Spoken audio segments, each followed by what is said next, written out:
I am back with entertainment attorney Schuyler Moore. Schuyler, thank you so much for coming back. The reason I wanted to have you come back just for a few brief moments is I wanted to shift gears from the investors to the filmmakers.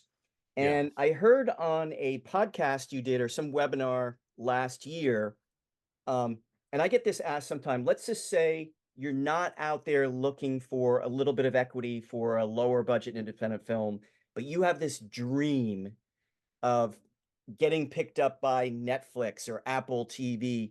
You said really the best way is to find an anointed producer, someone Yeah. who's already kind of got their foot in the door. Can you explain that whole process? Yeah.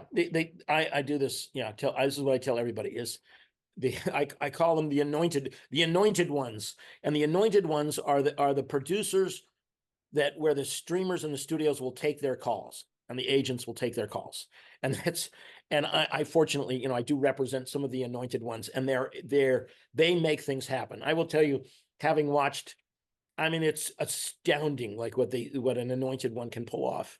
I literally just in a week, they can often take a project that they don't own and then sell it to somebody and then stand in the middle and broker it and then effectively make it happen. So I tell, new producers, boy, just try to find an anointed one. You can figure out who they are by looking at the credits of the distributor. You go to, for example, Netflix. Let's assume you're doing a comedy. All you got to do is look at the recent comedies that Netflix is doing, look at the producer's credits, and you'll figure out who the anointed ones are for that, whether it's horror or comedy. And you go to those people and you offer 50-50, just joint ownership. You'll do the legwork, you'll do the work, but they'll get half the profits and half the credit, and be happy if they take that on, because they can make it happen and you won't if you're new. And so that's, and if people do that for my clients, they come to my anointed ones, and they make it happen like that. It's just truly in a day. And I mean, with the top I just watched one where it's literally, I don't want to mention names, but it's going to be like $100 million film with the top actors, done at a big studio, and he made it happen within days, just days. And so you Because got to they're on the find, inside. because they're on the inside. People will take their call. These agents will take their calls. The studios will take their calls. That's the key. You got to find someone that will people will take their calls. That's the key. And then once you get traction and you've done something, and now you've got credibility, then people will take your calls, and then you can become the anointed one.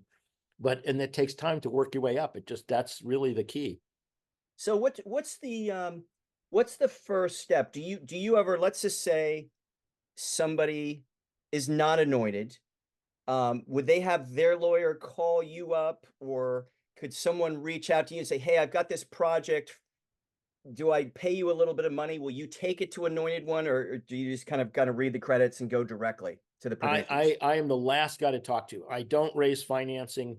I don't pitch it to my clients. I don't read scripts, and I unfortunately just tell everybody, sorry, I'm the wrong guy. I don't broker deals. I let my clients go find whatever they want to go do, and then I'm the hitman. What I always tell everybody is, you bring the bull into the ring and I kill them. All right. I'm the hired killer, but You're the negotiator. I'm the negotiator and the drafter, and I make it work. I get to close. But what I don't do is go look for the bull. I don't go look for money, and I don't match projects. I don't even pretend that I read scripts. So I'm the last guy. So with that said, you're one of the top entertainment attorneys in the nation. You got the business figured out, the finance. What would some logical advice be for a filmmaker studying the credits of a romantic comedy to reaching out to a producer? I just make the call to the producer, try to meet them, offer to go to the office, tell them you're only going to take 10 minutes. You want to give it a pitch. You just say, look, I want to make a pitch, and I want you to, if you don't like it, you don't like it, but I'll make it as easy as possible. I'll go to you and I'll do what I can. And put the 50-50 split right up there, right? Right up there. I'm just want to partner with you, give you 50%. I'll do the legwork. I just want to make you a quick pitch. If you're not interested, great. And then the other thing for new producers, just do something, like do something, do a YouTube video, get some hits on doing something, prove that, just roll the camera, do something, and as opposed to just running around with a script. So if you can get some traction and then work off that, have something you can put on your business card, you just gotta, whether it's a commercial or it's a short or it's a something, at least do something, and then you build off that, Yeah, slowly but surely. Like slowly but surely, slowly but somebody surely. asked Roger Corman once, the late great Roger Corman, how do you Well, make $100 million film? Well, you start with a $10,000 film, then you go to yes, $100,000 film, then you go to yes. $1 million film, then a $10 million film. That's how you get a That's $100 million film. exactly right. That's exactly right. You start there and you just do something. And networking and being, it's a personality. It's a lot of people. It's they're an outgoing extrovert, good personality, makes a big difference. Absolutely. That I see that magic all the time. And just perseverance. I always say to people, never give up, never give up, never give up. My favorite story is I had a client. I had a Jewish client that was wandering around the Middle East, and I'm saying, and going to all these Arab countries. I said, "What are you doing?" And he said, and then he says, "Well, I'm now with Gaddafi," and he actually got $10 million from Gaddafi. And I said, "How the hell did you do this?" And the guy just didn't stop. He just never gave up. And then we were about to get $80 million from Gaddafi, and we had our tickets to get on an airplane when Gaddafi got kiboshed in that revolution. And it was like, oh, bummer. But at least But we he got got 10. $10 million He got from 10. Gaddafi? Literally, it was very funny story. He got $10 million from Gaddafi. We actually did it because he just never gave up. I had a client that got $100 million from Adidas to make a trilogy on goal. First time movie producer, just went into Adidas and said, I got this idea for doing a soccer trilogy. And Adidas paid them ultimately $100 million to do a 3-picture deal about goal. I've had clients go to That was the movie Goal? yes, that was goal. That was 100% financed by Adidas, by the way, by a first-time producer who walked into Adidas and said, I got this great idea. and Adidas had never funded a film before, but my guy is, he's a talker and he's a schmoozer, and so I see my clients pull this stuff off all the time. I'm the last guy in the world to do it, by the way. I'm the killer. I close. Like, they tell me, Sky got this crazy idea. I say, okay, well, I can close it, but so I tell clients, just don't ever give up and just keep going and work this connection and then try that, and they'll get, Two absolutely amazing stories. First time yeah, producer does Goal, and some yeah. guy gets $10 million from Gaddafi. Oh yeah, that was the best. And then, by the way, the U.S. was really funny afterwards because the U.S. government came and said, where's this money? And I said, well, it's not your money. It's Gaddafi's. And then Libya showed up and we said, well, it's not your money. It's our money. So we kept So it. you got, obviously, yeah, I mean, you would keep the money. You got a contract. Yeah. And then I've done, look, then we did the film about the Butler. You remember the Butler? Oh yeah, huge. And so Forrest where do Whitaker. you think about it? Where do you know where we went to? We went to the Black entrepreneurs who completely financed that film. So you think about what your target is, and that's so that we did a private equity raise, off that. I did, then you've got, I did The Grudge, which was this wildly successful Japanese remake film, and we were able to finance it off. Again, someone was willing to take the equity risk to make it happen, and it was just wildly successful. So it depends on you think about who your target is for what you're doing, Yeah, and know your audience ahead. So No, yeah. I know this is totally out of your wheelhouse. I know you don't do this, but from your years and years and years of experience watching some of your clients go out there and raise the money, what advice would you give to a filmmaker looking for the money? Just your advice that you've observed your successful clients do, in addition to persistence. And so it's partner with someone, the anointed one. It's do something and work your way up. It's start with your connections, family and friends. Get some equity behind you, family, friends. Who do they know?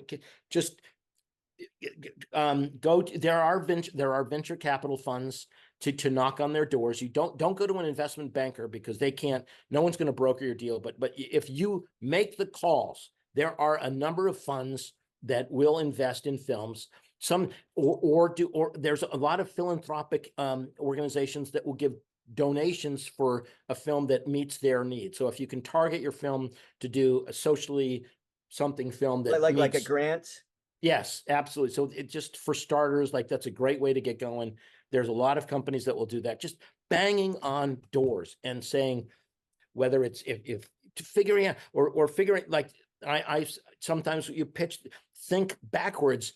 All right, I'm going to make a film, Barbie, like, to pick one stupid example, right? I'm going to look for I'm going to look for money from advertisers. So I'm going to make a film that's around something, like that's what we did with Goal, right? We said, we're going to make a soccer film, so we're going to go to Adidas. That's what we did.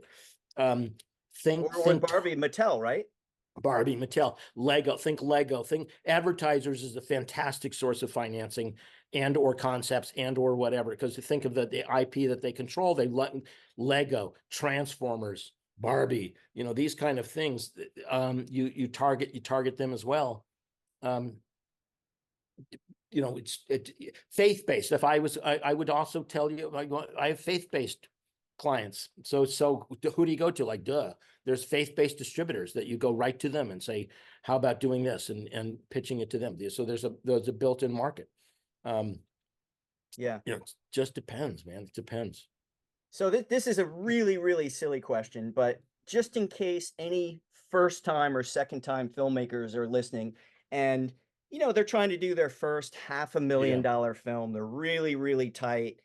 What would you say on skimping on the legal fees to get all your paperwork done? I mean, like, is that the biggest mistake in the world? Yes. Oh my God. Oh my God. And have you seen some train wrecks on that? Oh, I every day I see every day somebody's dragged in like a dead cat from an alley and said, I signed this and I did this, or we had an oral, we all the time. So the worst mistakes that any producer can do is A, rely on oral agreements. B is these half-baked deal memos, term sheets, letters of intent, and they turn out they're legally binding, but they're half-baked, and they completely end up in trouble. It's so my contracts are shorter than a normal deal memo, long, whatever these term sheets are, because if you think it through, all you have to deal with all the issue, money in, money out, and control. Think it through. What are the default rules? Particularly who owns it? Like what I always tell when I teach, I said, imagine this. All right, so I just want to give you a simple situation and ask you who has power. A writer writes a script and a producer says, oh my God, I love it. And he runs all over town and he gets everybody attached, and he gets agents involved, and he actually gets everybody ready to go to the film. Who has power? All right. Well, now there's a fight between the producer and the writer. Who has power? And the All answer comes is down to the contract. the contract. Now assume there's no contract, which is very common. Wow. Well, it's Right. normally going to be the big agencies, I would think. Yeah. Well, but who owns the rights? So you got to say who owns. All right. So that's the key. It's who owns the rights. Chain of title. Chain of title, man. And I make sure I get ownership. Like just get ownership. If you're a producer, for God's sake, get ownership. Don't be wandering around with stupid oral agreements with your friends that you kind of work together. Life is beautiful. Baloney. Like, get ownership, man. And because so many times these partnerships blow up. And in producer world in particular, I mean, you got to be Everything in tough. writing. And I love the fact that you said just a minute ago, your memos are very, very simple. Short. I had a potential client I was trying to help, and they sent like, hey, send me whatever you have. Let me see where you're stuck on fundraising. No lie. They had an 88-page, I don't know who the law firm was that drafted this. Yeah. I'm sure they made a lot of money. An 88-page PPM and a 12-page subscription agreement. There you go. So, okay, that is the normal legal lunacy. And my PPMs are all of like 10 pages, because all you got to do is who's producing, who's directing, what's the treatment, what's the budget. And by the way, most films, it's a very risky business. Yeah, the risk disclosure. But short. You don't have to go on for pages and pages, and it's short. And so it doesn't have to be. And my LLC agreements are like 8 pages as opposed to the 88. It's just, it doesn't have to be that complex.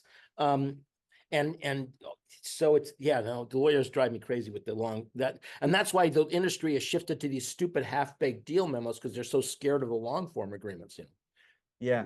which is a shame, which is a real shame. Yeah. Schuyler Moore, once again, thanks for coming back on this second episode to really talk from a filmmaker's perspective. Valuable value advice. Once again, what's the best place people can contact you, get your newsletter, etc., follow you?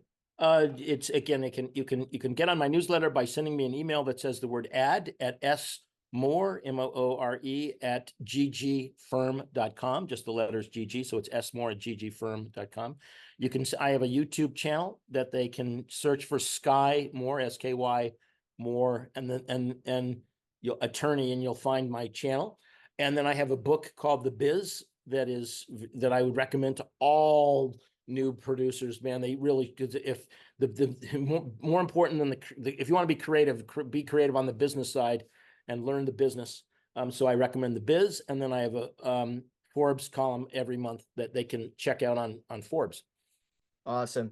Once again, Schuyler Moore, entertainment attorney, thank you so much. My pleasure. All the best. Cheers. It's time! There's never been a better time to make your own film. And if you have a dream project you're excited about and 100% committed to getting it funded, go to financeyourmovie.com, click on the green telephone, you'll see our calendar and find an open spot. We'll do a one-on-one call, which will be the best hour you've ever spent getting clarity and strategy towards financing your movie.